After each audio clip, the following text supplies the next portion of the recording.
Ellen Adarna ibinunyag na sinabihan siya ng losyang at pangit na wala nang papatol sa kanya. Inamin ng aktres single mom na si Ellen Adarna na sinabihan siya ng losyang at lawlaw na ang hinaharap ng isa sa nakarelasyon nito.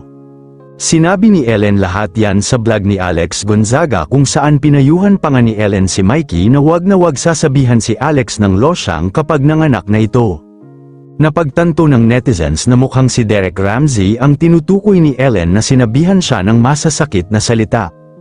Alam naman natin na hindi naging maganda ang pagtatapos ni Ellen Adarna at Derek Ramsey bilang mag-asawa sa paghihiwalay nila.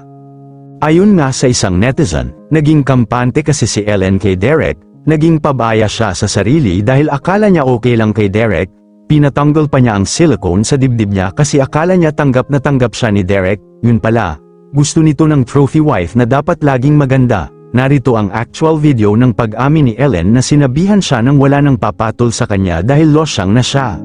Lahat pa rin tayo, fresh. Pinatibay man ang panahon. Hindi pwedeng mangarap, Oo, hindi hindi pwedeng pwede. malosyang. Oo, may banda pa ako. Uy, Mikey pag nanganak na si Alex, kalimutan mo pa yung pangalan wag ko. mo sabihin losyang na siya. Ako, Si Catherine. kapag sabihan na akong losyang. No!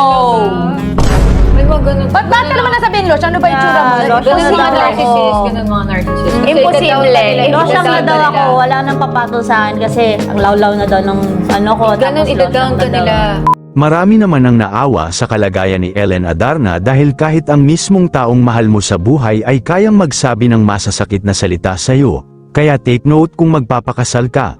Ugaliin na pag-isipan itong mabuti dahil habang buhay mo nang makakasama ang taong yon, dapat ay nirerespeto at ginagalang kanya at dapat hindi ka binabastos at higit sa lahat dapat ay minamahal kanya ng lubos. Yun lamang po, huwag kakalimutan i-like ang video na ito at mag-comment sa ibaba. Maraming salamat po sa panunood. Kapag sabihan na akong losyang. No!